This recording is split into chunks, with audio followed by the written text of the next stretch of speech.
자, 오늘 강평하겠습니다. 오늘 문제 한번 보시죠. 이게 제가 사례로는 처음 출제해 봤습니다. 사시 옛날에 사시에서도 이거 출제한 적이 없는데 왜 출제하게 된 이유는 이번에 공무집행 방해 적법성의 체계적 지위. 그거 진짜 지엽적인 거거든요. 지엽적인 건데 그게 이번에 이제 사례로 이제 출제가 됐고, 근데 작년 24년 7월에 여기에 대해서 판례가 이제 출제가 됐었고, 우리 마지막 시간에 이제 8회차 때 요거 이제 압축에 있습니다. 그 내용이 설명을 드릴 텐데, 그래서 아마 출제를 한 것 같아요. 그렇다면은 이 부작위의 보직인지에 관한 착오는 이번 14회 때에도 객관식에 2지문이나 출제가 됐거든요. 이걸 왜 사례로 안 해볼 이유가 있겠는가. 그래서 상당히 어렵습니다. 그래서 이제 사례로 출제를 했고, 제가 시험 끝나자마자 한번 이거 게시판을 한번 봤었어요. 그랬더니 지금도 잊히지 않는 게 우리 어떤 학생이 올렸나 보던데 독일 박사 교수님들의 반란. 근데 저는 무지하게 공감합니다. 여러 번 있다가 2시 반에 이제 우리 법전위원 모션, 요거 이제 기출 이제 객관식 풀이에서도 우리가 나오지만은 작년에 6모, 8모, 10모 볼 때, 작년에 우리 같이 공부하던 친구들도 있으니까 작년에 너무 좀 이론 위주의 출제가 있었거든요. 그래서 이상하다. 8모는 누가 출제하는지 알아요. 8모는 제가 어떤 교수님이 출제한지도 알고 그 문제를.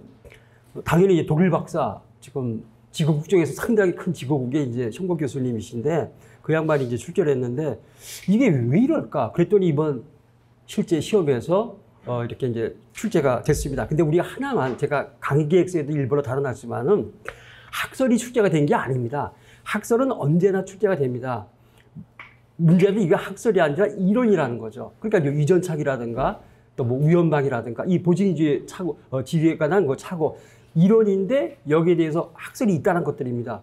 그런데 우리 쟁점을 보면은 예컨대 뭐 중강도 기술미수의 구별기준, 주된 부분이 판례지만은 판례만 해도 견해가 3개예요.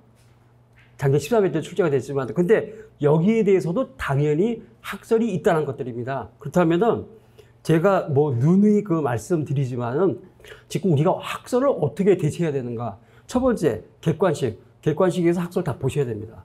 객관식은 피해 나갈 방법이 없기 때문에 객관식을 대비해서는 학설 볼 수밖에 없고, 이 압축에다가 이번에 객관식에서 출제된 학설들을 많이 갖고 왔습니다. 이건 뭐 좀 이따가 이제 말씀드릴게요. 문제는 사례입니다. 문제는 사례인데, 제가 강의 객서들 잘 안 읽으시대 보니까는 강의 객서도 써놨지만은 학설은 옛날 사시대도 마찬가지고 얘는 뭐라 그럴까? 고득점의 최고의 방해 요소가 학설입니다. 근데 사실 변신은 더합니다. 왜냐하면은 형사법에서 형법, 형사소송 통합 문제로 출제가 되거든요. 형법 때는 우리가 할 수가 없고, 형사소송 8회 때 이제 이미 출제를 했습니다. 우리 통합 문제를 이제 우리가 보시게 되는데, 늘상 이번에 합격석이 올린 친구들, 여기 학석이 보니까 아까 조회수 엄청 나오던데, 올린 친구도 지금 이 자리에 여러 명이 지금 앉아 있습니다. 자, 그런데 문제는 뭐냐면은 늘상 고민들이 형법을 갖다가 많이 쓰다 보면은 시간이 초과하면서 형사법은 진짜 어제 본 게 나왔는데도 시간이 없기 때문에 형사법 통명 내면서 형사법이 통과로 날아가는 일들은 비일비재하게 많습니다. 그러니까 늘상 말씀드리지만은 우리도 마찬가지예요. 형법에서 최대한 시간을 줄여줘야 되는데 여러분들이 보면은 학설에 상당히 가스라이팅들을 엄청나게 했어요. 그러니까 이제 우리가 이제 내일부터 첨삭을 하겠지만은 첨삭할 때 보면은 지금 학설들을 갖다가 요리도 못하면서 다루지도 못하면서 잔뜩 써놓은 거라 바뀌어요. 객관식을 주관설로 쓰고, 객관설을 주관설로 쓰고, 주관설을 객관설로 쓰고, 그런 것들. 전혀 어떤 답안지 체계가 잡히지도 않습니다. 이런 식으로 해갖고는 답안지가 완전히 무너진다는 얘기죠. 가장 여기에 대해서 이제 원흉이 바로 학설입니다. 근데 어떻게 학설을 안 알면 되는가? 이번에 그래서 많이 한번 생각을 해봤습니다. 많이 생각을 해봤는데, 어쨌든 간에 지금 형사법은 형사법까지 분량과 시간을 조절해야 하기 때문에, 그 다음에 교수님들이 채점하는 포인트는 전체적인 답안 구성의 어떤 와꾸입니다. 전체 짜임새. 그 다음에 키워드가 얼마나 들어갔는가. 이런 식으로 들어가게 되지, 무슨 학설이 어떻게 들어와서 어떻게 논증을, 그런 거 보지도 않습니다. 학생들이 해봤자 얼마나 잘해. 그런 부분들이기 때문에 전체적으로 이 형사법까지 짜임새를 2시간 내에서 1, 2문을 어디까지 이걸 쓸 것인가. 이걸 철저하게 한번 보셔야 됩니다. 우리 끝날 때 꼭 우리 이제 12지역 실전담화 같이 한번 보시고 끝날 건데 그런 식으로 해서 이제 핵심만 들어가게끔 지금 답안지를 쓰셔야 됩니다. 그런 얘기는 뭐 우리 끝날 때까지 계속 말씀을 드리겠습니다. 자, 어쨌든 좀 원래 이게 작년에는 우리가 그 뭐가 됩니까? 그룹 레슨 해갖고는 강의가 끝난 다음에 작년에 40분 했는데 좀 5분 늘렸습니다. 45분 해갖고 이제 객관식을 우리가 늘 했는데 민법은 이제 그 시간이 워낙 많기 때문에 따로 하고 그 다음에 형사법도 작년에 같이 하고 했거든요. 근데 강의서 해봤더니 형사법 오래 안 하대요. 그러니까는 이거 원래 이제 이거 주장하신 양반이 선정주 선생이기 때문에 아마 헌법은 할 겁니다. 그러니까 이게 좀 달라지죠. 우리는 오후 지금 또 강의가 또 있기 때문에 기본적으로 시험을 미리 보고 원래 그렇게 다 짰었는데 시험을 아침에 보고 강의 속에 이제 강평까지 들어간 상태에서 보고 우리가 식사하시고 점심 식사하시고 2시 반부터 이제 객관식 사실 법전연모 시험 객관식만 제대로 한 4년치만 공부 이게 지금 4년치거든요. 4년치만 제대로 공부하셔도 객관식 잘 나옵니다. 그 다음에 2025년 올해 6, 8, 10모는 이제 사순한테 다 해설해서 들 겁니다. 어제 이제 제가 전화해갖고는 여러분들이 이제 미리 풀어보시라고 나눠 드리라고 이제 전화했었는데, 지금부터 이제 강평을 들어가겠지만은 제발 이따 강의 들어가서도 마찬가지입니다. 지금 이 특히 형법은 사례와 객관식을 동시에 하셔야 됩니다. 사례 보실 때 관련된 객관식. 그래서 좀 이따가 제가 말씀드리겠지만은 형법 기출사례 객관식 한 번에 정리하기를 그래서 갖고 왔습니다. 한 번에. 이따 말씀을 드릴게요. 지금 이제 강평해야 되니까는 요 강평 끝난 다음에 말씀을 드리겠습니다. 그래서 올해 저도 처음 시도를 해봤습니다. 처음 시도를 해봤는데 이 문제를 해설을 보시다 보면은 지금 뭐 이론은 제가 충분히 나눠드렸거든요. 그러면 우리가 지금 사례 쟁점의 판례들이 있습니다. 거기 각주에다가 그 판례 기출 지문들을 갖다가 다 넣어놨습니다. 이거 하느라고 힘들었어요. 그러니까는 이렇게 판례 사례를 쭉 보시다가 우리 각질 보시면 좀 이따 제가 한번 하나만 샘플을 읽어보겠습니다. 그러면 기출 지문이 있는데 그 객관식 출제가 된 거죠. 그 출제 횟수까지 달아놨으니까 그러면서 요것이 이 판례가 사례에서도 이렇게 출제가 됐지만 객관식도 이렇게 출제가 됐다. 늘상 이렇게 보셔야 됩니다. 그 다음에 여러분들 지금 다 객관식 문제집 다 있잖아요. 뭐 있는 쪽으로 많죠. 그거 하루에 10분이라도 늘상 보셔야 됩니다. 왜냐하면 매년 반복되는데 11월쯤 가면 객관식 안 됐다고 세상에 객관식 1000페이지짜리 갖다가 11월 달에 보고 있어요. 그럼 살이 날아가는 거지. 그럼 살이도 안 되고 객관식도 안 되고 이번 설날 때 작년 이제 우리 종합반 학생 그렇게 하던 학생이 갑자기 뜬금없이 문자 보냈더라고요. 선생님 뭐 감사합니다 어쩌저쩌고. 그러더니 이제 다른 길을 가기로 했습니다. 아니 이제 삼시 들어가는데 무슨 다른 길을 왜 가? 이제 일찌감치 포기하고 다른 길로 가겠다. 다른 길로 절대 떠나지 말아라 그랬더니 뭐 연락도 없어요. 그 다음에는 결론이 이렇게 돼버리거든요. 그러니까 제발 6월 달부터 사례 객관식을 같이 하는 습관을 들이시면 엄청나게 도움이 되실 겁니다. 자, 그러면 한번 강평 첫날이니까 강평 한번 들어가겠습니다. 첫 번째, 자, 사례 1에서 가배제적인 이제 부작에 의한 살인죄 성무가 됩니다. 그 다음에 보시면 아시겠지만은 이거는 뭐 누구도 없는데 저는 쟁점 추출 포인트를 늘 다뤄둡니다. 요거는 사례 갖다가 하나씩 다 분해를 한 겁니다. 그래서 쟁점을 뽑아내는 연습을 하는 것들인데, 뭐 이거는 뭐 우리 같이 공부하던 친구들이 많으니까 이거 반드시 보셔야 됩니다. 반드시 보시면서 이렇게 뭐가 됩니까? 문제가 구성되어 있다. 쟁점들은. 그래서 요것만 뽑아내시면은 모든 게 요약되어 있습니다. 요것만 뽑아내시면은 끝납니다. 그래서 쟁점 출제 포인트 뭐 강의 시간에 못 보지만은 반드시 보셔야 되고 작년에 비해서도 올해 제가 양을 더 많이 늘렸습니다. 학설 때문에. 그래서 풍부하게 이걸 해놨습니다. 자, 그러면 문제점. 자, 특수상해죄는 단체 또는 다중의 위력을 보이거나 위험한 물건을 주대해서 사기를 입힌 경우에 성립한다. 자, 갑이 상해 고의로 위험한 물건인 둔기를 사용해서 A를 때려 상해를 입히되기 특수상해죄가 당연히 성립됩니다. 여기서 특수상해죄 기능은 뭐가 있죠? 보증인지위 발생 근거 중 바로 위법한 선행위가 됩니다. 위법한 선행위를 갖다가 이제 우리가 설명하기 위해서. 그런데 2번 다음 페이지. 자, 갑은 자신의 특수상해로 인해서 실신한 A를 그대로 방치했는데 지금 갑은 A가 입은 부상의 정도가 너무나 심해서 A를 빨리 병원으로 옮기는 등 구조조치를 취하지 않으면 죽을 수도 있다. 그런데 문제는 얘 죽겠네. 그러면은 우리가 지금 살인의 고기에서는 첫 번째 인식의 요소는 충분히 존재하죠. 인식 요소는 충분히 존재하고 그 다음에 의사적 요소가 있어야 되는데 근데 알게 뭐야? 죽든 말든 상관없다. 지금 내심의 의사는 이거거든요. 그렇다면 살인의 의사적 요소도 있고 따라서 이때 가백에서 살인의 미필적 고의가 반드시 인정된다. 그렇다면 사례에서 뭐가 됩니까? 지금 부작에 의한 살인죄가 쟁점이 될 수밖에 없다는 것들. 그래서 요거 좀 이따가 실전에만 보시겠지만 짧게 쓰셔야 됩니다. 자, 그런데 문제는 뭐냐면은 지금 보증인주의의 발생 근거는 위법한 선행위가 되는데 이때 갑은 이렇게 생각했거든요.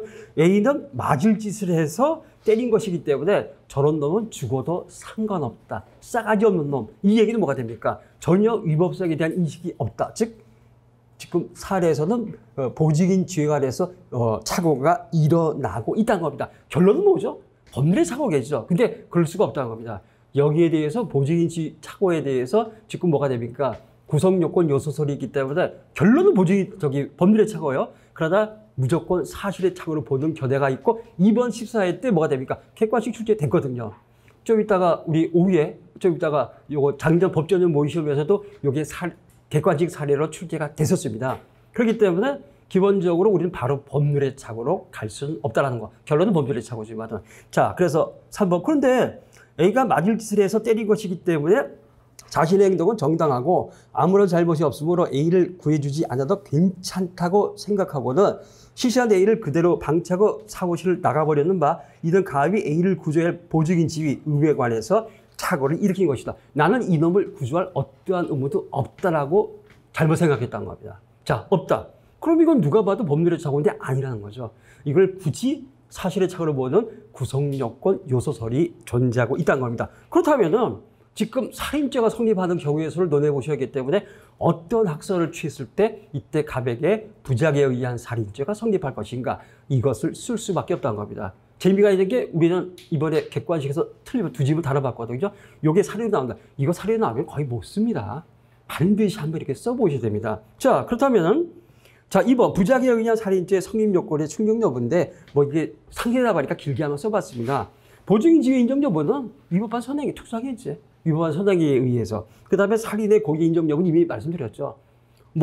죽겠네? 그냥 죽어도 뭔 상관. 그러면 인식적 요소, 의사적 요소 이미 존재하고 있다는 겁니다. 그 다음에 이제 인과관계나 객관적 귀속인데 이것도 웬만하면 안 쓸 겁니다. 근데 이번에 하도 학설 하니까 사실 학설이 아니라 이론인데 그렇다면은 근데 인과관계나 객관적 귀속 이번에 이제 인과관계나 객관적 귀속 관점에서 이제 문제를 해결하시오. 이렇게 출제가 됐었죠. 자, 그랬는데 판례나 객관적 귀속설을 취하면은 결론이 달라지는 사례는 존재하지 않습니다. 어차피 결론은 똑같아요. 그러다 교수님들은 다솔로서 객관적 귀속설, 대부분은 상당 인과관계설을 취합니다. 그러다 논증하는 그 내용은 똑같다는 겁니다. 그러면 우리가 답안을 쓸 때 일종의 포장도 필요합니다. 화장. 딱딱딱 하는 거, 화장. 뭐냐면은 간단합니다. 다설이 객관적 귀속 이론 또는 상당 인과관계, 판례 입장이 상당 인과관계설에 의하면 그럼 학설 썼잖아요. 다설이 객관적 귀속설 썼죠. 그럼 썼다는 겁니다. 어차피 결론 똑같으니까. 아주 의도적으로 쓰면은 누가 뭐라 그래. 틀림없이 다설의 입장이 객관적 귀속 이론을 나는 논했는데 결론은 그 논증하는 방법은 똑같거든요. 그러니까 오케이. 그러니까 제가 이번에 많이 나왔습니다. 그러니까 중강도 기수 미수도 예를 들자면은 뭐가 됩니까? 다설과 판례가 일치하거든요. 그럴 때는 다설과 다설 및 판례에 따르면 판례 입장인 절차적인 기준설에 따르면 다설 및 판례 입장인 절차적인 기준설에 따르면 다설 논했지 않습니까? 이런 식으로 학설 갖다가 이제 포장해 나간다는 것들. 그 학설 썼으니까 아무 문제 없다는 거죠.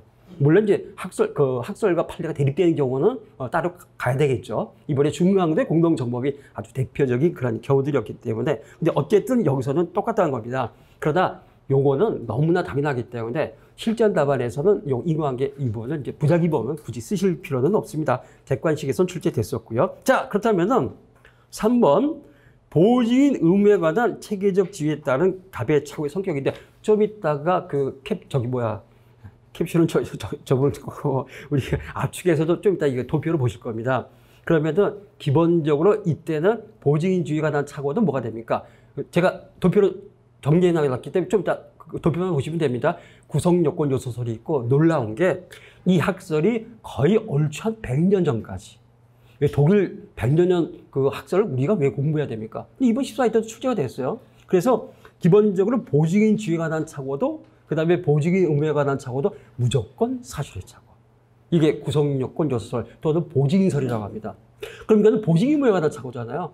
보직이 의무에 관한 착오도 구성요건 요소설 보직인설에 의하면 무조건 사실의 착오. 사실의 착오를 보면은 살인의 고의가 조각되기 때문에 이때는 과실치사죄 말이 남게 됩니다. 따라서 살인죄로 처벌할 수 없다. 간단하게 이거는 써주셔야 되는 것들이죠. 객관식이죠? 요거만 한 줄 정도 간단하게 써주시면 됩니다. 자, 이렇게 볼 수가 있다는 것들. 자, 사내 검토, 갑을 살인죄로 처벌할 수 있는 경우 구성요건 요소설 금방 말씀드렸죠. 보직의무에 관한 착오도 요거는 사실의 착오이기 때문에 살인의 고의가 조각된 과실치사죄로만 처벌할 수 있다. 그다음 이분설 입장입니다. 이분설. 요게 현재도 다설의 입장. 처음 나온 게 1930년대인데 지금까지 독일, 우리나라 다 다설의 입장입니다. 그러니까는 뭐냐? 기본적으로 사실관계 착오, 좀 이따 앞쪽에서 한번 보세요. 단순한 사실관계 착오이면은 요거는 뭐가 됩니까?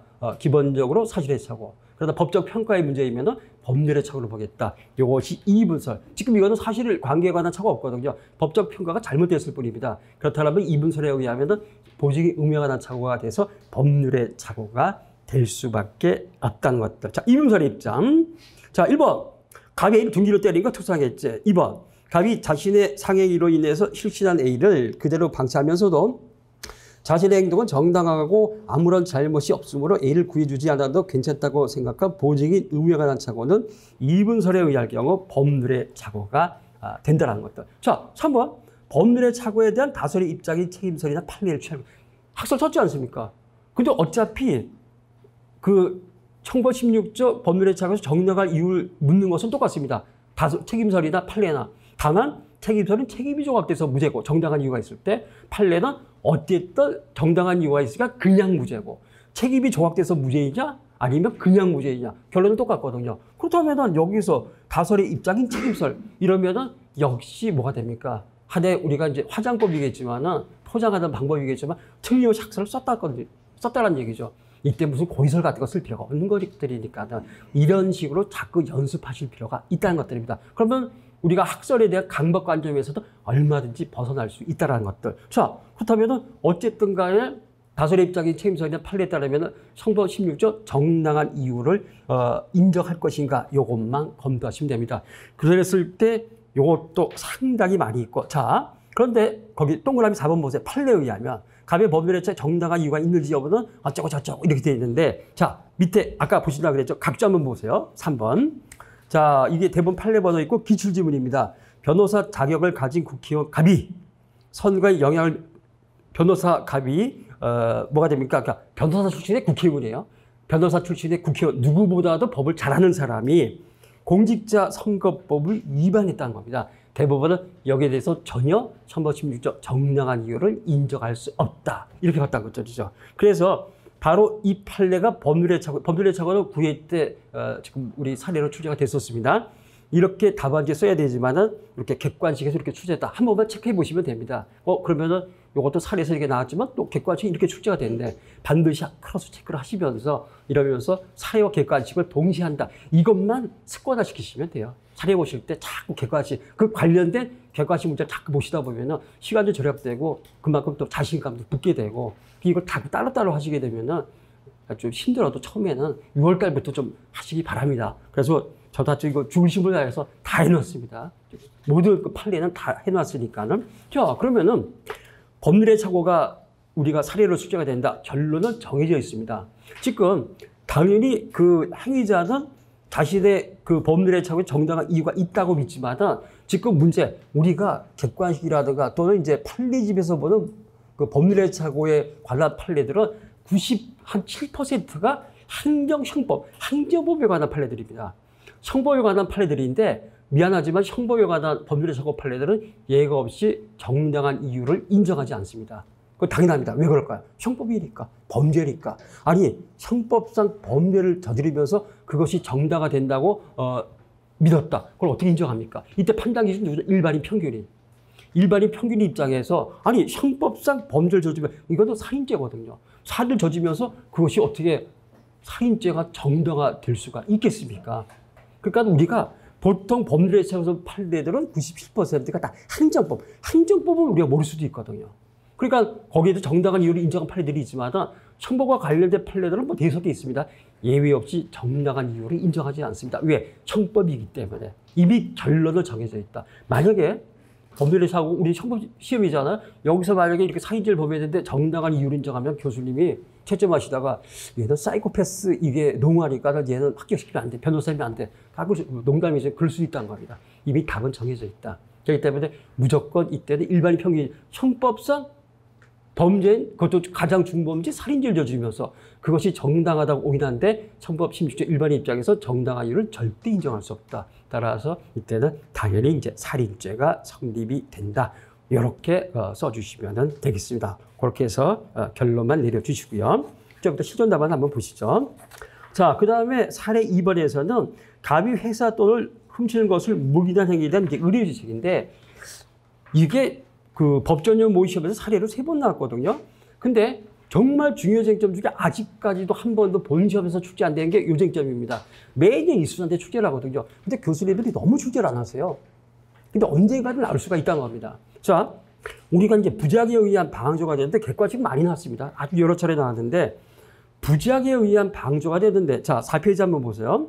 기본적으로 이 자기적 정범의 자기적 실행위가 있습니다. 절도행위죠.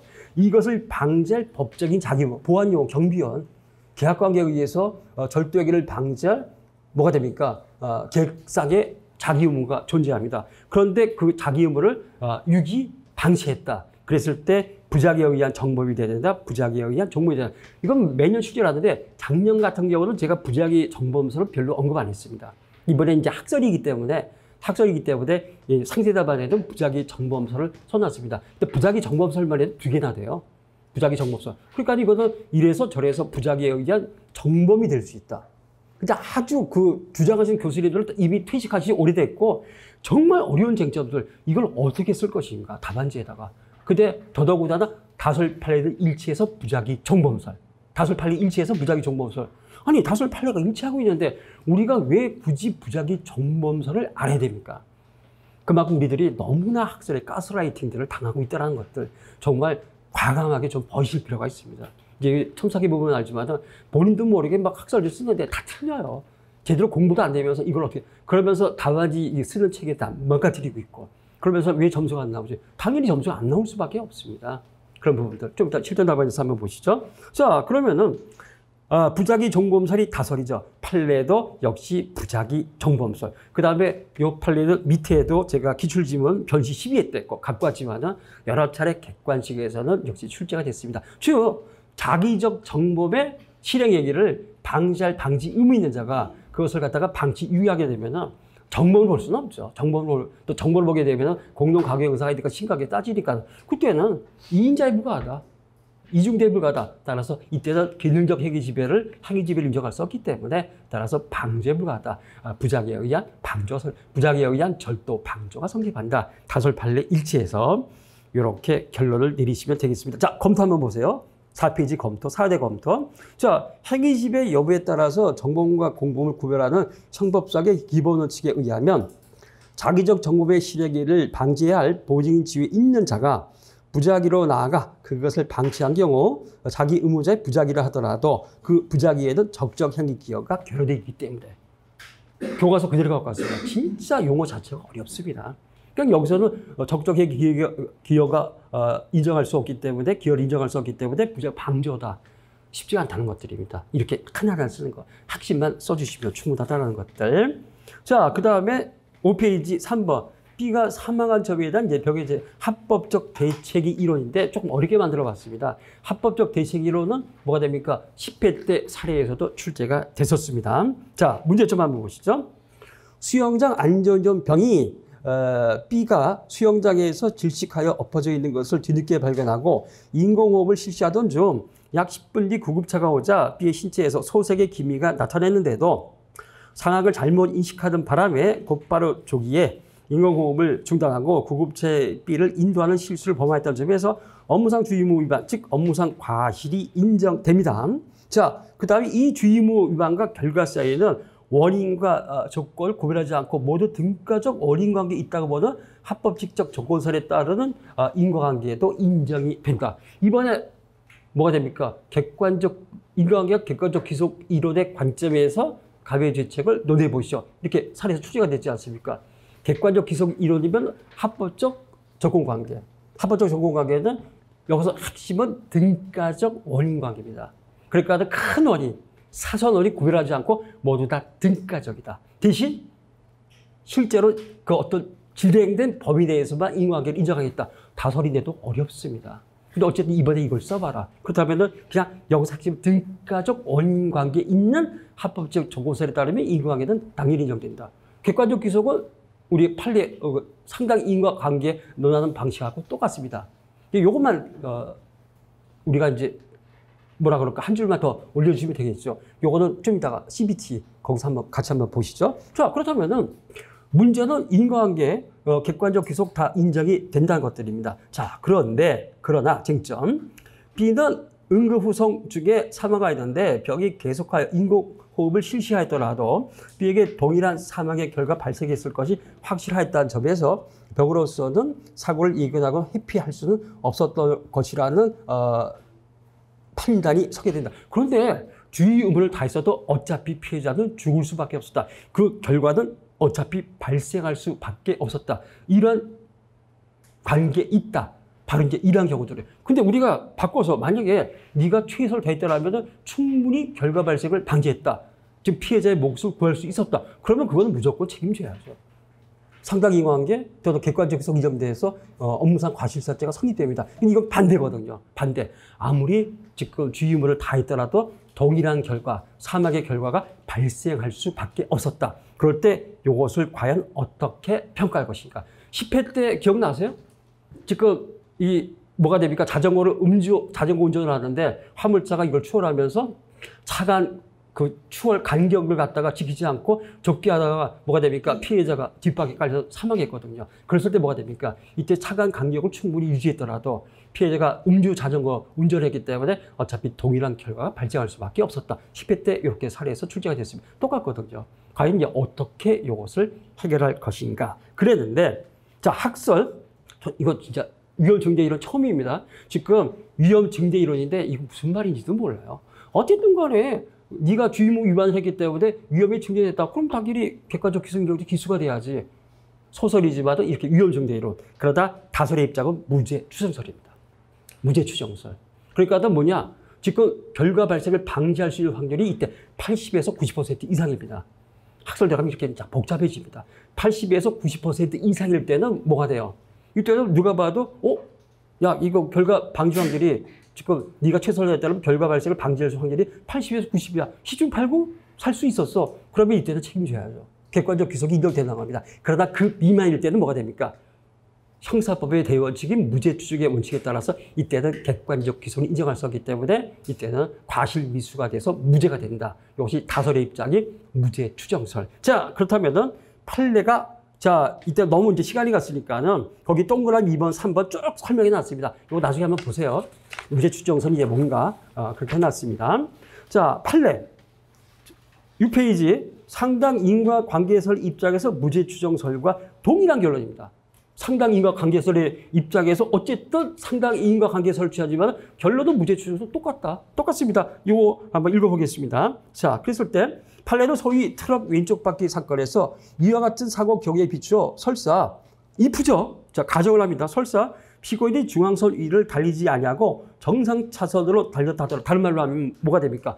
주의무 위반이 없었다 하더라도 주의무 과실이 없었다 하더라도 이 사건 사고는 피할 수 없다 할 것이므로 어차피 동일한 결과가 발생할 수밖에 없다 할 것이므로 피고인이 트럭의 왼쪽 바퀴를 중앙선 위에 올려놓은 상태에서 운전한 것만으로는 이 사건 사고의 직접 원인이 되었다고는 할 수 없다. 결국 인과관계 부정된다. 그럼 과실법에서 인과관계 부정되면 과실 미수 무죄가 돼버린다는 겁니다. 결론은 역시 똑같다. 바로 이러한 부분들. 자, 그랬을 때 사대 검토. 그러면 여기서 이제 위험중대설을 까버립니다. 무죄청 타당하다. 판례는 어차피 무죄 추정설로 결론은 똑같다. 이런 것들을 답안지에 어떻게 쓸 수가 있느냐. 그러니까 다설의 입장에 무죄 추정설, 그 다음에 판례에 따르면 그러면서 바로 결론을 내리는 수밖에 없다는 것들. 이런 것들을 자꾸 좀 익히셔야 됩니다. 자, 그 다음에 4번 사례 4에서 이제 정의 죄책. 그 쟁점 출입 포인트 꼭 한번 보세요. 자, 구체적 사실의 착오 중 방법의 착오인데 여태까지 사실의 착오, 오늘 사실의 착오 많이 보시게 되는데 객지의 착오만, 사례에서는 전적으로 객지의 착오만 출제가 됩니다. 왜? 방법의 착오는 법정적 부합설이다 구체적 부합설이 5대5입니다. 워낙 팽팽하게 대립이 되기 때문에 어떻게 선택할 수가 없습니다. 그렇기 때문에 바로 넘어갈 수 있는 객지의 착오만이 사례에서 출제가 됩니다. 객관식은 뭐 방법의 착오도 출제가 되죠. 그런데 이게 한 방법이에요. 방법의 착오로 보면서도 그러니까 이제 출제자가 결론을 던져주는 거죠. 그럼 결론까지 이르는 법리 과정을 한번 써봐라. 이런 식으로 말이죠. 자, 구체적 사실의 착오 중 방법의 착오. 그러다 방법의 착오는 어떻게 됩니까? 문제점. 여기서 이제 고의가 인정되는 학설을 취발하기 그렇기 때문에 법정적 부합설에 의해라. 바로 이게 되겠죠. 자, 구체적 사실의 착오 중 방법의 착오는 상관없습니다. 그래도 발생 사실에 대해서 고의 전력이 되니까 발생 사실에 대해서 고의 기수가 인정됩니다. 그러나 구체적 부합설에 의하면 인정 안 하죠. 지금 인식사실 미수, 그 다음에 발생사실 과실의 상상적 경험. 그런데 지금 고의범위 되는 경우의 수를 논해보라 그렇기 때문에 이때는 뭐가 됩니까? 결국은 법정적 부합설에 취할 수밖에 없고 법정적 부합설 또는 판례에 따라서 발생사실이 D에 대해서 살인되니까 인정이 된다는 것들. 자, 그 다음에 2번. 인과관계 및 객관적 귀속 또는 상당 이관계. 이번에 이제 객관적 귀속 이런 입장에서 판단해 보시오. 그렇기 때문에 저도 이제 갖고 왔습니다. 이거는 계속됩니다. 저 8회 시험까지 계속해서 상당히 인과관계 나오면 저는 객관적 귀속 하는데 아까 말씀드렸지만 결론도 똑같거든요. 자, 이렇게 한번 봤습니다. 자, 문제점. 정은 C에 대한 살인 얘기를 하였고 사망의 결과는 D에게 발생하였으나 정작 D는 병원으로 후송되던 도중에 폭우로 인해서 갑자기 생기는 엄청난 크기의 싱크홀에 아닌데 이거 작년에 이렇게 썼는데 지하철 공사 지난번에 있었지 않습니까? 지하철 공사로 인해서 갑자기 생겨난 이제 싱크홀에 빠져서 이제 사망을 했다. 근데 이건 제가 못 고쳤네요. 자, 이렇게 됐다는 것들이죠. 자, 과연 이것을 갖다가 우리가 객관적 귀속이나 또는 상당 인과관계를 인정할 수가 있겠는가? 이게 뭐가 됩니까? 도저히 예견 불가능해요. 즉 비유형적 인과죠. 이때 객관적 귀속이 이론이건 또는 상당 인과관계설이건 판단 기준은 일반인 평균 입장에서 바로 그것이 일반인 입장에서 예견 가능한가? 예견 가능하면은 객관적 귀속이나 상당 인과관계가 인정돼서 기수가 됩니다. 예견 불가능하다. 예견 불가능하면은 이럴 때는 미수가 된다는 것들. 자, 한번 보시죠. 1번.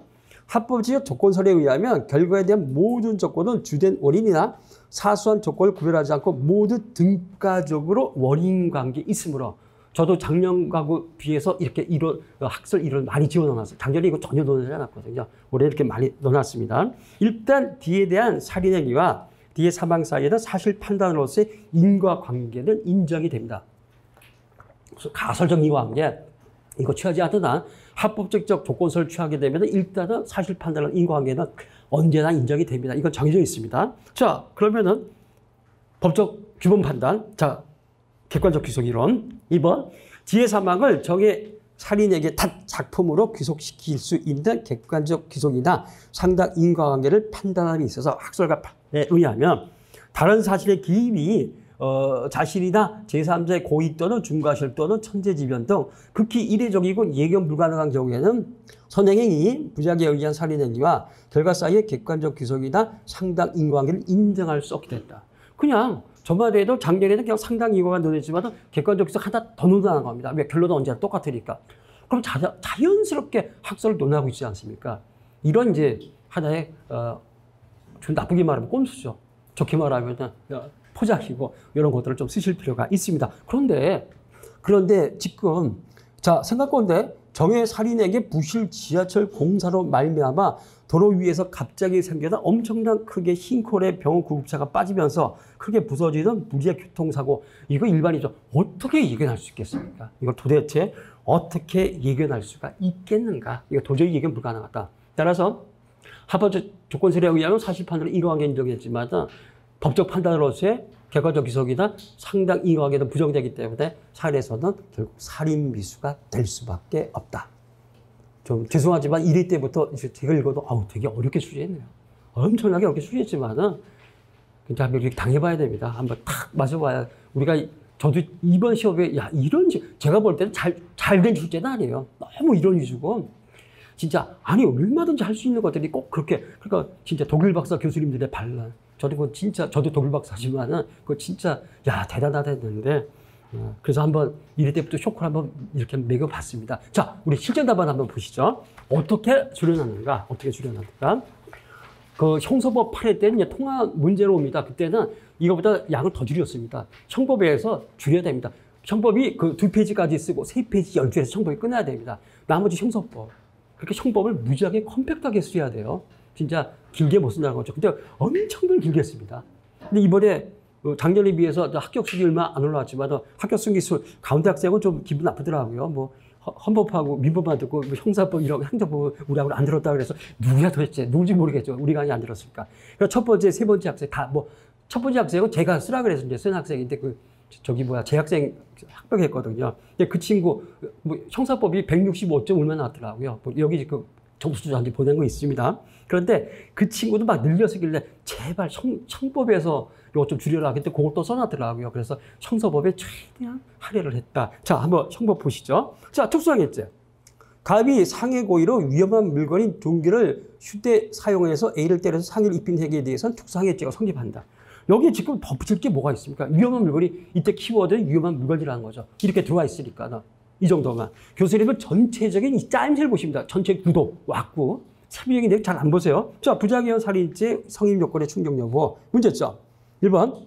갑이 A가 입은 부상의 정도가 너무나 심해서 즉시 A에 대한 구조조처를 취하지 않으면 죽을 수도 있다고 생각했음에도 어떠한 구조조처도 취하지 아니하여 결국 A가 사망한 행위에 대해서는 갑에게 A의 사망에 대한 인정적 태도가 인정되므로 살인의 미필적 고의가 인정이 된다. 지금 특수하게죄, 자기에 의한 특수하게죄인데 살인죄를 논하기 위해서는 부작이거든요. 그렇다면 이때 제일 중요한 건 살인의 고의죠. 살인의 고의를 입증해내야 됩니다. 이렇게 따오셔야 된다는 것들. 이때 2번. 이때 갑에게 A를 구조해야 할 보증인지가 인정돼서 갑에게 부작에 의한 살인죄가 성립할 수 있는지가 문제가 된다.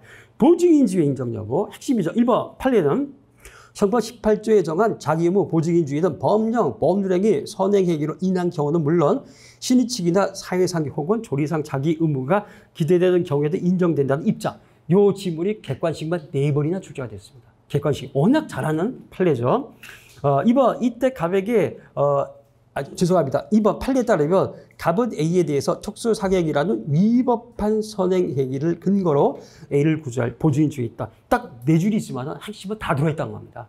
이렇게 쓰셔야 됩니다. 그래야만 형법에서 쓸 거 다 쓰면서 컴팩트하게 시간 절약해서 형사법에 이거 시간 보낼 수 있다는 얘기죠. 이거 엄청나게 쓰다가 형사법 통빙되는 경우 진짜 많습니다. 그리고 이제 나와서 막 울고 소용이 없다는 거죠. 지금부터 연습하셔야 됩니다. 이런 부분들. 자, 저는 보고 쓴 겁니다. 대신 저는 몇 시간에 걸쳐서 보고 썼지만 여러분들은 1, 2분 2시간 밖에 조지 형법은 뭐 많아봤자 1, 2분 딱 40분? 오히려 그 의무 같으면 더 줄여들어야죠. 35분. 이 정도밖에 시간 없습니다. 절대 그거를 늘상 염두에 두셔야 됩니다. 자, 3번. 보증인 의무에 따른 체계적 지위, 보증인 의무에 관한 체계적 지위에 따른 갑의 착오의 성격. 1번. 갑은 비록 A에게 상해를 입혔으나 자신의 행동은 정당하고 아무런 잘못이 없으므로 A를 구해주지 않아도 괜찮다고 생각하고는 A를 그대로 방치하고 가버린 것인 바 이는 법적 평가에 대한 착오, 즉 보증인 의무에 관한 착오에 해당한다. 문제는 바로 법률의 착오로 하시면 안 됩니다. 자기범 같은 경우는 바로 법률의 착오예요. 부자기범은 지금 구성요건 요소에 따르기 때문에 이걸 사실의 착오로 보는 견해가 있거든요. 바로 다이렉트로 법률의 착오로 하시면 그러니까 우리도 보증인 의무에 관한 착오다. 자, 보증인 의무에 관한 착오를 어떻게 볼 것인가? 2번, 구성요건 요소설에 의하면 보증인 의무에 관한 착오도 사실의 착오가 돼서 갑에게도 과실치사죄가 성립하다. 3번, 이분설에 의하면 다수의 입장이 이분설이죠. 보증인 의무에 관한 착오는 법률의 착오에 대해서 살인죄 성립과 관련해서 형법 16조 정당한 이유가 있는지를 검토해야 된다는 것들. 자, 검토 및 결론. 자, 갑으로 인하여 A가 입은 부상의 정도가 너무나 심해서 죽을 수도 있다는 인식을 했음에도 자신에게 어떠한 구조 의무도 없다고 판단하는 것은 평균적 일반인의 사회 통념상 도저히 납득하기 어려운 것입니다. 일반 입장에서 도저히 납득하기 사인적으로 형법상 법률적이면서 어떻게 이게 용납이 됩니까? 따라서 갑의 법률의 착오에 대해서는 형법 16조의 정당한 이유가 인정되지 아니하여 갑에게도 부작에 의한 살인죄가 성립한다. 짧게 썼지만은 물론 몇 시간 고민됐습니다. 짧게 썼지만은 들어갈 것 다 들어가 있거든요. 자꾸 이런 형태로 가셔야 됩니다. 자꾸. 자, 2번 살해에 의해서 의뢰죄. 자, 무작위한 방조. 정말 문판감 간단합니다. 학살 안 씁니다. 저 같은 경우. 여러분들이 판단해 보세요. 이 정도로 내가 썼을 때, 이 정도 썼을 때 과연 합격하기 불합격할 수 있는 점수를 취득할 것인가? 저 한 명도 못 봤습니다. 이 정도 썼을 때 뭐 잘 쓴 70점까지도 일보다 넘어간 친구는 흔하게 봤어요. 이번에도 마찬가지고. 근데 오히려 여기서 더 잘 쓰게 학설 집어넣었다 폭망하는 경우들은 아주 수없이 봤습니다. 한번 여러분 판단해 보세요. 학 없습니다. 문판검 요 정도만. 급할 때는 문판검도 없죠. 그냥 1번, 2번에서 그냥 빠르게 쓰고 넘어가야죠. 이문 같은 경우는 시간 없으니까. 자, 문제죠. 1번. 갑원에서 경리부 사무실 금관에 들어있던 현금을 훔쳤는 바 이는 타인인 회사 소유의 재물이므로 타인의 재물이므로 철도죄가 성립한다. 2번. 우리 갑의 살인 행위를 방지하지 않고 방치 유기한 부작위에 대해서 우리 살인죄 종범이 죄송합니다. 오타네. 절도죄 종범이 되는지가 문제가 된다는 것들. 판례. 판례는 정범의 실행 행위를 방지할 보증인 지위에 있는 자가 부작위로 나아가 그것을 방치한 경우 부작위에 의한 종범이 성립한다. 자, 검토. 판례에 의하면 회사 보안요원으로서 갑의 절도 행위를 방지할 자기 의무가 있는 을이 부작위로 나아가 이를 방치한 행위에 대해서는 이런 절도죄 종범. 자, 그 다음에 3번. 자, 합법적 대시행위입니다. 문제점. 1번. 안전요원 병이 수영장에서 질식사 직전에 있는 비에 대한 인공호흡을 실수로 조기에 중단한 탓에 비가 사망했다는 점에서 주의무 위반이 인정되고, 즉 업무상 과실이 인정된다는 얘기죠. 이 주의무 위반과 결과 사이에는 합법적 조건서, 그리고 괄호 등까지 조건, 쓸 거 다 썼습니다. 등까지 원인관계 학설 쓸 거 다 썼거든요. 작년까지 제가 안 했던 거지만 이제 올해부터 저도 합니다. 이 정도까지는 해주자. 에 따른 인과관계도 인정이 된다. 그래도 두 줄 추가됐습니다. 이것 때문에 솔직히 이거 생략해도 됩니다. 그런데 이제 우리 또 이제 가스라이트 하기 때문에 어쨌든 우리 이게 연습일이가 한 두 줄 한 번 더 넣어봤거든요. 2번. 그런데 병이 계속해서 인공호흡을 실시하였더라도 비가 사망하는 결과는 동일하게 발생할 것이 확실하였는 바, 이 경우에도 병의 주의무 위반과 비의 사망 사이의 객관적 규속 내지는 상당 인과관계가 인정될 것인지가 문제가 된다. 이런 이제 기술 형태도 끝까지 갑니다. 저도 이제 올해부터 객관적 규속이나 상당 인과가 인정될 것인가. 그러면서 자연스럽게 지금 학설을 논하고 있다는 것들. 자, 학설리 판례 태도 1번. 다설이 무죄 추정설에 의하면 주의무 위반이 없더라도 동일한 결과 발생할 것으로 판단되는 경우에는 결과 발생은 주의무 위반 행위에 기인한 것이 아니라고 평가될 수 있으므로 객관적 귀속이 부정된다. 2번. 판례 역시 상당 인과관계설의 입장에 서면서도 무죄 추정설과 동일한 결론에 이르고 있다. 자, 검토. 병은 상황을 잘못 인식한 탓에 인공호흡을 조기에 중단하는 주의무 위반 행위를 하였으나 설사 병이 주의무를 다해서 계속해서 인공호흡을 하였더라도 비에게 동일한 사망의 결과 발생하였을 것이 확실하므로 무죄 추정설과 판례에 의하면 병의 주의무 위반과 비의 사망 사이에는 객관적 규속이나 상당 인과관계가 인정될 수 없어서 병에는 업무상 과실사죄를 구성하지 않는다. 바로 이 결론. 10회 때도 역시 이렇게 출제가 됐었습니다. 자, 4번. 자, 구체적 사실의 착오는 방법의 착오. 이제 요게 문제가 되겠고, 동그라미 2번. 이에 대해서 기억. 구체적 부합설에 따르면 발생 사실에 대한 고의전력이 부정돼서 정액에는 인식 사실인 B에 대한 살인 미수와 발생 사실인 D에 대한 과실세의 상상과 경함, 그리고 개과식 진짜 많이 나왔습니다. 그러나 니은 법정적 부합설에 의하면 발생 사실에 대한 고의 귀속이 인정돼서 병에게는 발생 사실인 D에 대한 살인행위. 3번. 구체적 부합설과 법정적 부합설 중에서 발생 사실인 D에 대해서 고의 귀속을 인정하는 학설은 법정적 부합설인 바 판례 입장인 법정적 부합설. 4는 법정적 부합설에 의해서 해결해야 된다. 이에 의하면 적에게는 발생 사실인 D에 대해서 살인 행위가 된다는 것다. 자, 인과관계, 객관적 귀속 또는 상당 인과관계의 인정 여부, 비용적인 과정. 1번. 합법적 조건설에 의하면 결과에 대한 모든 조건은 등가적 원인 관계에 있으므로 일단 D에 대한 살인 행위와 D의 사망 사이에는 인과관계, 사실 판단으로서 인과관계는 인정이 됩니다. 이게 이제 작년까지 없던 부분인데 두 줄이 또 추가가 됐습니다. 양은 점점 이렇게 되면 늘어납니다. 2번. 학설이나 판례에 따르면 피고인에게가 예견 불가능한 이례적인 다른 원인과 결합하여 피해자가 사망한 경우에는 객관적 귀속이다 상당 인과관계가 부정된다. 3번은 이제 과연 이걸 일반이 예견하는 거야? 이건 예견 못하죠. 예견 못하기 때문에 객관적 귀속, 상당 인과관계가 부정될 수밖에 없다. 4번.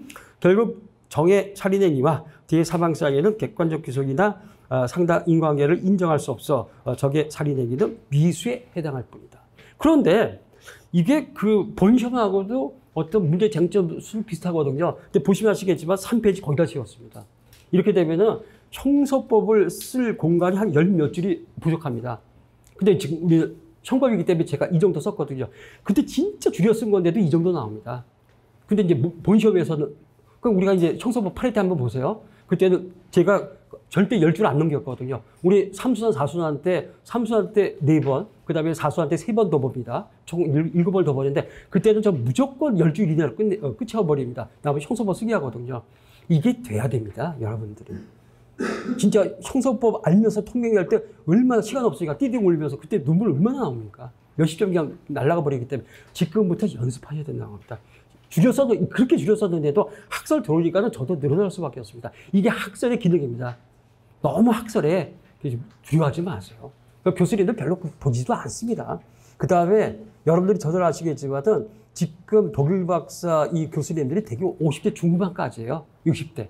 솔직히 작년 8번 내신 분은 올해 이제 환갑이신 분이에요.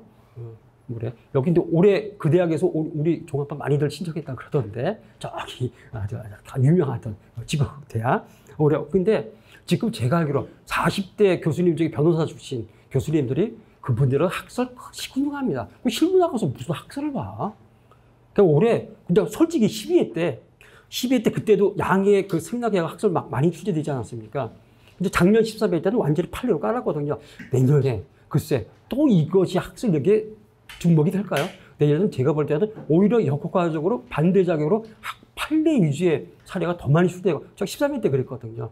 모르죠. 뭐 그래 대비는 해야 되니까는 너무 학설에 절대 그거 하지 마세요. 자, 어쨌든 중요한 거는 12총 실전 답안이 제일 중요합니다. 잘 좀 보시면서 이 정도로 써주시면 됩니다. 거기 저 보고 쓴 거기 때문에 이렇게 쓰시면 90점 나오죠. 저도 몇 시간씩 보고 쓴 건데, 그러니까 다 이런 어떤 방문으로 다 보셔야 된다는 것들. 자, 그러면 한번 진도 나가 보시죠. 자, 그러면은 먼저 오늘 나눠드릴 이제 교재인데 이거 강의 시간이 안 봅니다. 그냥 혼자 보시라는 얘기입니다. 자, 그런데 먼저 실전 대비 형법 기출 객관식 이론 지문 500 때 요거는 작년에 어느 학생이 좀 이거 해달라고 했거든요. 근데 올해 안 되는데 안 왔어요. 뭐 딴 데 갔나 봐요. 그런데 요게 1회부터 14회 변시. 그 다음에 법전을 모시면 뭐 저기 2012년, 2024년까지 해서 소위 말해서 이런 학설 지문입니다. 요거는 다 갖고 왔는데 아마 한 10개 정도 빠지지 않았을까. 뭔지 몰라요. 저도 아주 몇 번씩 꼼꼼히 봤는데 하여튼 거의 97% 다 갖고 왔습니다. 그러니까 이런 지문들. 근데 이번에 보다 보니까는 이번에 14회 때 출제된 이런 지문이 있죠. 무슨 이제 예컨대 뭐 간통죄가 처벌되지 않는다고 믿었다? 물론 뭐 틀렸죠. 저기 환각범이에요. 불능범 아니라 환각범 돼 갖고는 반전된 저기 범죄의 사고에서 환각범 돼 갖고 처벌 안 합니다. 근데 이미 출제가 돼 있더라고요. 아, 그러니까 일부러 그 밑에다 이거 집어넣어 놨습니다. 그러니까 확실히 기출문제를 한번 봐라. 이것만 보시면은 이런 지문 기출은 그 법전 모시험까지 끝납니다. 그러니까 반드시 한번 보세요. 딱 받아놓고 또 안 보시더라고. 한 번만 보시면 됩니다. 자, 그래서 이렇게 한번 보시고요. 그 다음에 형법 기출 사례 객관식 한 번의 정리하기인데 요것도 이제 이게 기본 구조는 우리 압축하고 똑같습니다. 근데 여러분들한테 제발 사례 객관식 한 번 해봐라. 그래서 강론은 3살 때 드립니다. 강론은 3살 때 드리는데 작년에 드렸는데 총론을 작년에 샘플로 몇 개만 지문 갖고 왔어요. 올해는 있는 지문 1회부터 그러니까 제가 몇 번 왕복하면서 지금 기출 그 객관식 지문 다 갖고 왔습니다. 다 갖고 왔습니다. 샘플은 뭐 하나만 아무거나 한번 보시죠. 제가 아무거나 한번 펴보겠습니다. 뭐 이거하게 자고 이거 한번 보시죠. 4페이지. 이거하게 자고인데 9회 때 출제가 됐죠. 그래서 이제 이렇게 좀 이따가 저기 압축에서도 보시지만은 자 이렇게 문제가 쭉 나옵니다. 사례 문제가 쭉 나오던데 여기 보시면은 기본적으로 이제 핵심만 이렇게 답안이 쓰면 된다. 자 5페이지 거기 동그라미 2번이죠. 판례는 전 과정을 개괄적으로 보면은 그래서 이게 핵심이라는 거죠. 요것만 들어가면 됩니다. 좀 이따 어차피 이부강의 차원은 우리가 이제 다루게 되니까는 자 기출 그 객관식 지문들입니다. 다 갖고 왔습니다. 다 갖고 왔어요. 그래서 기본적으로 똑같은 쟁점들인데 이것들 쭉 갖고 오면서 자, 이 지금 사례에서 나왔던 요 뭐 학설일이라든가 판례가 사례입니다. 객관식에선 이런 형태로 출제가 된다. 계속 총론은 이제 객관 사례가 많으니까는 그러니까 요걸 이제 보시게 하면서 뭐가 됩니까? 거기 5번 같은 경우들은 뭐 엄청 깁니다. 이런 부분들. 그래서 뭐 미수범들이 학설도 무지하게 많습니다. 그래서 좀 양이 모자르면은 법전형 모시험도 몇 개 갖고 왔습니다. 그러다 가급적 1회부터 14회까지 우리 그 변식 기출지문들. 그래서 이거 보시면서 이건 뭐냐 방법 맞아. 사례 볼 때, 이 사례 쟁점 볼 때, 인과관계 차고 볼 때 객관식 이렇게 나왔죠. 한 번만 검토하시면 되는데 하다 보니까 다 했거든요. 솔직히. 강론이 삼선대 드리지만은 하다가 다 있기 때문에 요것만 보셔도 이 쟁점이 사례에서 이렇게 나오지만 객관식이 이렇게 나오는구나. 요 금방 아실 수 있다는 겁니다. 근데 이거는 일종의 공부하는 방법론 습관입니다. 이렇게 하시지 않는 거죠. 그러니까 제발 진짜 사례 보실 때 옆에다 유형이 뭔가 어디가 잘 모르지만 아는 게 유형 몇 개 없으니까는 이거 보시면서 그때 객관식 같이 보시고 아니면 뭐말로 그냥 식사하시면서 보고 화장실 가서도 뭐 휴대폰 하지 말고 이렇게 보고 그러다 보면은 이것이 사례 객관식이 동시에 진행이 되면은 다른 것이 바쁘시잖아요. 근데 제일 중요한 게 이게 자신감이 생기는 겁니다. 형법을 자신 있어. 사례 객관식 꼭 자신 있게 되거든요. 또 그 기록형 하시라고 얼마나 힘듭니까? 이것도 따라야 되는데 자꾸 이런 습관을 키우시라. 그런 점에서 갖고 온 겁니다. 뭐 수업 시간에 다루지는 않습니다. 그래서 하여튼 저는 제가 해드릴 거 다 드립니다. 하고 안 하고는 본인이 알아서 하세요. 본인이. 자, 이렇게 해서 보시면 되겠습니다. 자, 그러면은 우리 한 문제만 보고 좀 쉬시죠. 자, 한 문제만 보고 한번 쉬겠습니다. 오늘은 이제 네 문제를 볼 텐데 자, 그러면은 이제 3페이지. 자, 1번 부작용과 인과관계 객관적 기속인데 이미 다 보신 겁니다. 그래도 한번 또 복습하면서 한번 또 보시죠. 자, 1번. 도박에 빠져 억대 빚을 지게 된 을은 대부업체 채무 변제 의혹에 시달리다가 자신이 전에 다니던 회사 사장인 A의 지문을 강탈해서 빚을 갚기로 작정했다. 강탈이니까 강도겠죠. 을은 야간에 A의 집 담을 넘어 집 안으로 들어갔다. 그러면 334조 제1항 야간 주거 침입 특수강도. 마침 A의 가족들이 모두 집을 비워 A만이 안방에서 홀로 잠을 자고 있었다. 을은 A가 자는 방에 몰래 들어가 물건을 물색하던 중 갑자기 자고 있던 A가 일어나려고 하자. 제가 문제만 읽고 좀 쉬겠습니다. 너무 정한 것 같아요. 문제만 읽고 푸는 것도 좀 쉰 다음에 좀 가겠습니다. 문제만 보고요. 홀로 자고 있었다. 을은 A가 자는 방에 몰래 들어가 물건을 물색하던 중 갑자기 자고 있던 A가 일어나려고 하자 당황해서 베개로 A의 머리 부분을 누르고 소지한 칼로 복부와 가슴을 찔렀는데 A가 저항을 멈추고 사지가 축 늘어지자 이미 사망한 것으로 생각하였다. 을은 A의 돈과 귀중품 등을 챙긴 후 그대로 A의 집을 빠져나왔다. 한편 A와 한 집에 사는 A의 친동생 정이 늦은 밤 귀가해서 A가 침대에서 피를 흘리며 쓰러져 있는 것을 발견하고는 즉시 병원에 이송하지 않으면 A가 사망할 것이라는 사실을 알았으나 요즘 재산 다툼으로 A와의 관계가 극도로 악화된 상태에 있던 정은 A가 죽었으면 좋겠다고 생각한다. 죽었으면 좋겠다. 살인의 미비적 고의가 인정이 되겠죠. 나머지 A를 구조하지 아니한 채 그대로 집에서 나와버렸다. 정이 즉시 구조 조치를 취하였더라면 얼마든지 살 수 있었던 A는 결국 과다출혈로 사망했다. 부작용 살인죄가 성립할 것인가? 2번 B는 전에 다니던 공장 사무실에 금고에서 돈을 훔칠 생각으로 D에게 함께 범행을 하자고 제의했고 D는 이를 승낙했다. 공동 가구의 의사. 자, 범행 당일 근데 절도니까 이건 합동 절도가 되겠죠. 합동 절도도 공동정보 특수한 형태니까는 합동 절도나 합동 공동원실 반드시 공동 가구의 의사 핵심적으로 이거 우리가 답안지 현출해야 됩니다. 범행 당일 밤 B와 D는 계획대로 공장의 담을 넘어 사무실로 들어갔다. 공장 안에 인기척이 있는 것을 수상히 여기 경비원 갑은 공장 안을 돌아보다가 사무실 창문 너머로 같은 동네에 살고 있는 B가 D와 함께 금고에서 돈을 훔친 것을 보았다. 갑은 나중에 B로부터 돈을 갈취할 생각으로 이를 못 본 척하고 경비실을 돌았다. 부작위에 의한 합동절도 방조죠. 부작위에 의한 합동절도 방조가 성립되게 되는 사실 기출문제입니다.